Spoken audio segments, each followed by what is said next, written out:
Two of the people who helped organise Britain's biggest Palestine marches now have criminal convictions. The question is not just what they did, it is whether the right to protest in Britain has just changed.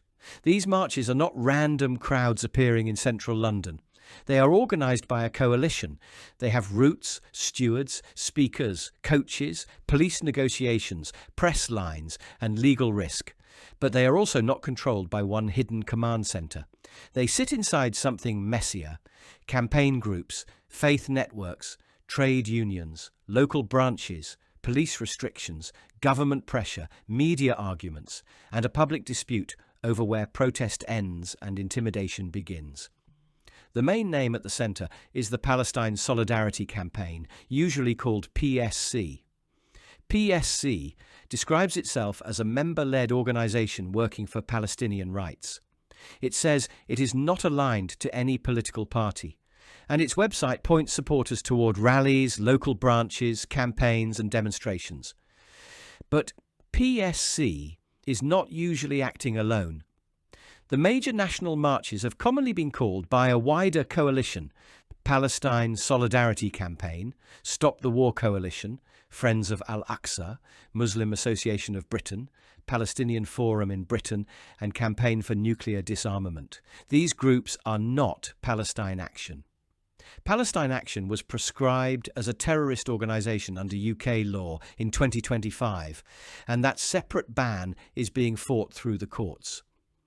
The coalition behind the national marches is legally distinct and operates inside the normal protest framework, although the boundaries of that framework are now being tested.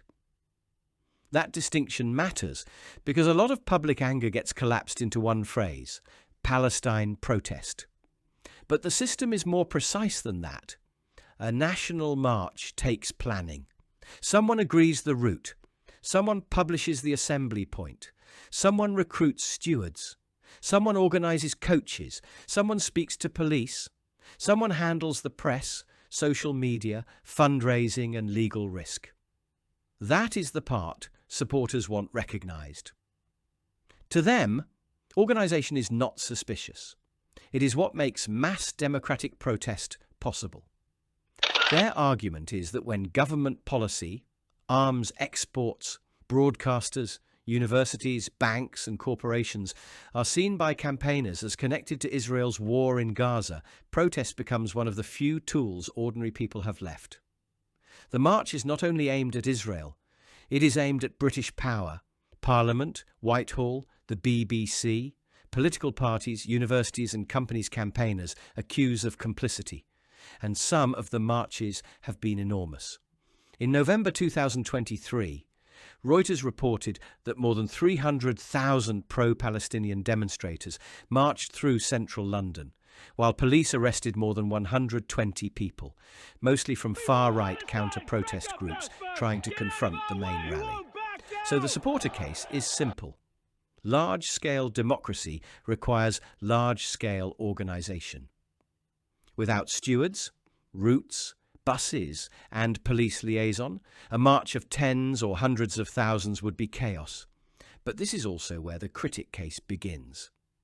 Critics argue that repeated mass marches through central London do not only pressure politicians, they affect residents, businesses, transport, policing and Jewish communities who say the atmosphere around some demonstrations leaves them feeling unsafe. The government has moved toward that argument.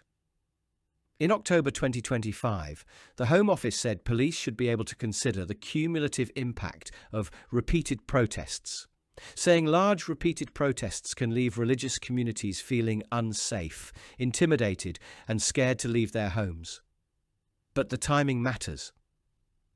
That announcement came days after the Heaton Park Synagogue terrorist attack in Manchester on Yom Kippur.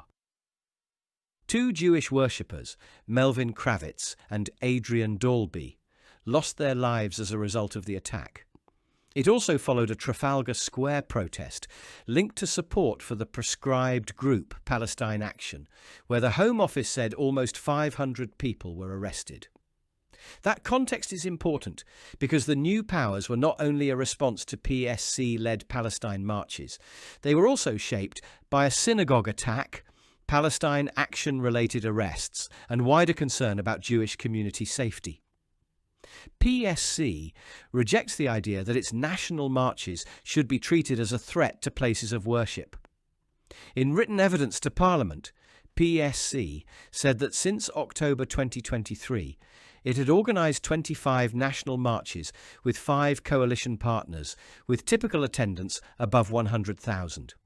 It also said none of those marches or proposed routes had directly passed a synagogue, and that there had been no reported threat to a place of worship linked to the protests. The picture is also more complicated than Palestine marches versus Jewish Britons. Jewish blocs, including Naamod and Jewish Voice for Liberation, have joined national Palestine marches.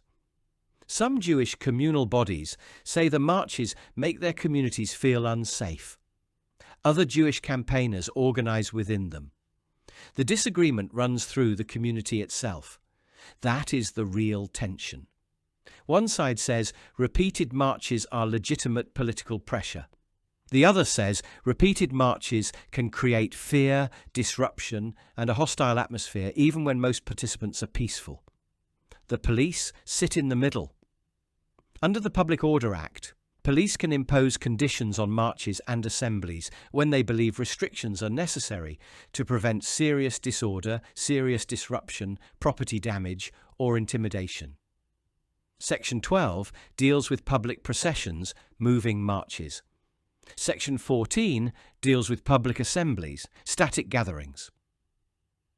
Home Office data shows Section 12 conditions have been used heavily for processions, especially environmental protests, while Section 14 conditions have been used heavily for assemblies linked to international causes.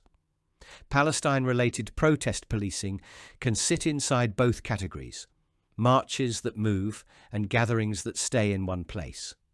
This turns protest into negotiation.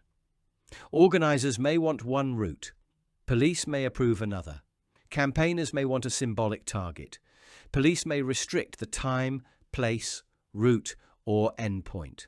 And in January 2025, that negotiation broke down. Ben Jamal, director of PSC, and Chris Nineham, vice chair of Stop the War, were later convicted over breaching protest conditions linked to a demonstration that police said was not permitted to leave Whitehall. The Met said both were lead organisers, knew the conditions, and led a march in breach of them. Jamal was also convicted of inciting others to breach the conditions. Supporters saw the disputed speech as defiance of political pressure on the march.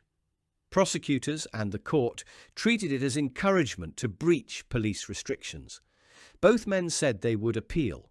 Supporters, including MPs, trade union figures and legal voices, criticised the policing as heavy-handed and argued the case was a warning shot against civil liberties. That makes the court case more than a footnote. It shows where the state's power meets the organisers' power. Organisers can mobilise people, shape routes, frame causes and create pressure. Police can restrict routes, impose conditions and make arrests. Government can change the law, especially when it argues that repeated protests are creating cumulative harm. Courts then decide whether organisers cross the line. So, who organises Britain's big Palestine marches? The narrow answer is a coalition led most visibly by PSC, alongside Stop the War, Friends of Al-Aqsa, Muslim Association of Britain, Palestinian Forum in Britain, and CND. The wider answer is a protest ecosystem. National groups provide the frame. Local branches provide reach. Faith, student, trade union, and community networks widen the crowd. Police shape the route. Government shapes the legal pressure. Media attention shapes the stakes. Opponents shape the backlash. The marches continue because the underlying conflict continues. The law still permits them, and the coalition has the infrastructure to keep filling the streets. They become harder to sustain when any of those three changes. That is why the Crime and Policing Act 2026 matters. The Act contains a cumulative disruption provision requiring senior police officers to take account of relevant cumulative disruption when deciding whether a procession or assembly may cause serious disruption to the life of the community. That means repeated protest can become part of the legal reasoning for tighter restrictions, even where the current protest is connected to earlier protests by place, timing, or cumulative impact, rather than by the same organisers or the same issue. This is the system underneath Britain's Palestine marches. A march is not just a crowd. It is a contest over legitimacy. Who gets to occupy public space?